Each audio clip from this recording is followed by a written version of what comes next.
Everyone. Today's lesson we're going to talk about population characteristics and carrying capacity. So I'm going to run through some slides on here for you guys. First, we're going to look at population characteristics, and this includes population density, spatial distribution, and growth rate. And I'll go over what each of those means. All three of these are going to affect how a population of a species will grow over time. Population density is referring to how many individuals of a species live in a given area at any given time. For example, you may have 38 humans in a square mile. That could be a density factor. Right now, given COVID situations, we have one human in this classroom, at least, or in other areas, you have one human for every 6 feet. So density is simply how many organisms you have in a given space.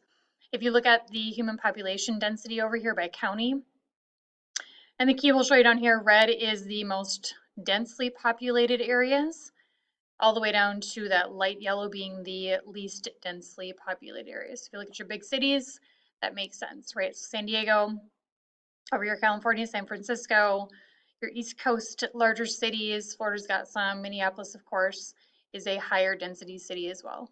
So density, how many individuals per area, per given area. Spatial distribution is simply how organisms live. Some organisms live clumped together, others are more uniform in pattern, and others are random. Uniform examples may be black bears. They tend to have their own space, their own territory, and live in a more uniform fashion. Bison are herd animals, so they live in clumps. We call it clumped. And for example, white-tailed deer would be more random. They don't have a distinct dispersion pattern.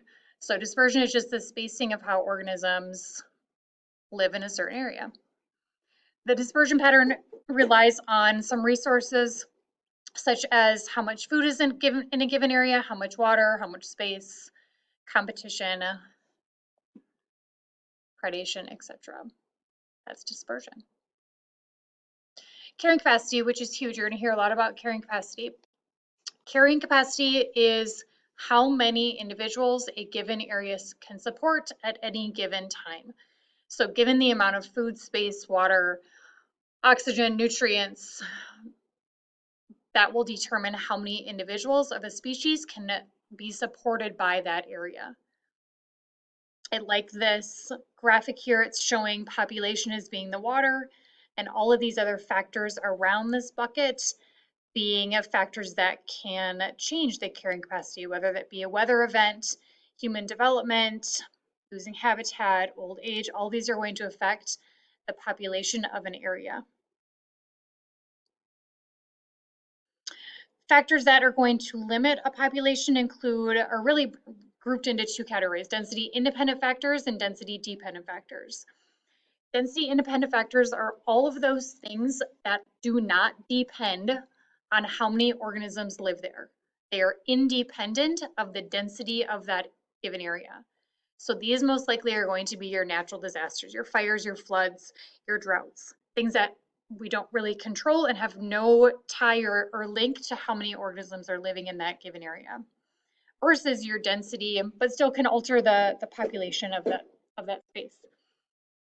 Versus your density dependent factors, these factors are dependent on how many organisms live there. The higher the density, so the more organisms that live in an area, the more likely these factors are going to occur.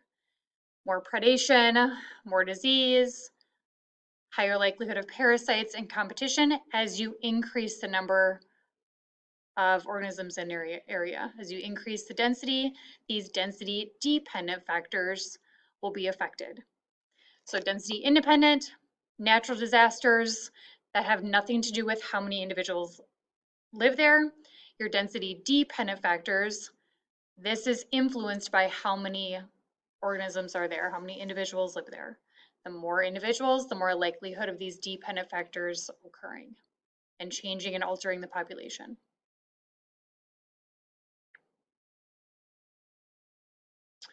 Our population, or any species population, is related to birth rate, death rate, so natality, mortality, and then individuals moving out and also moving in. So just some terms to know: emigration with an E, or exiting. Think of it, E for exit, moving out of a given area. Immigration, they're moving in.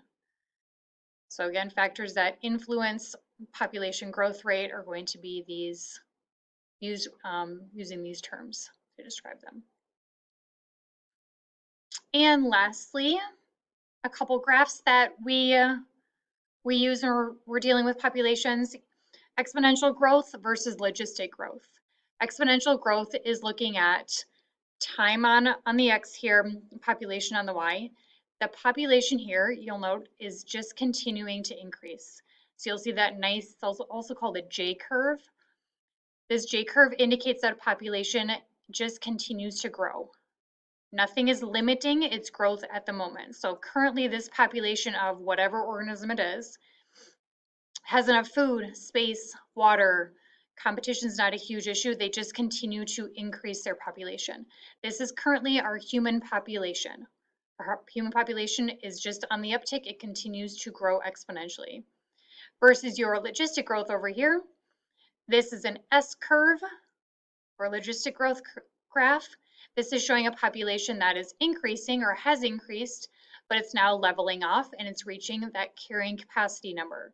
Remember, the carrying capacity is how many individuals can be supported in that given area. So how many students this classroom can hold, how many people the city of Buffalo, can hold, how many white-tailed deer can reside in the woods behind your house.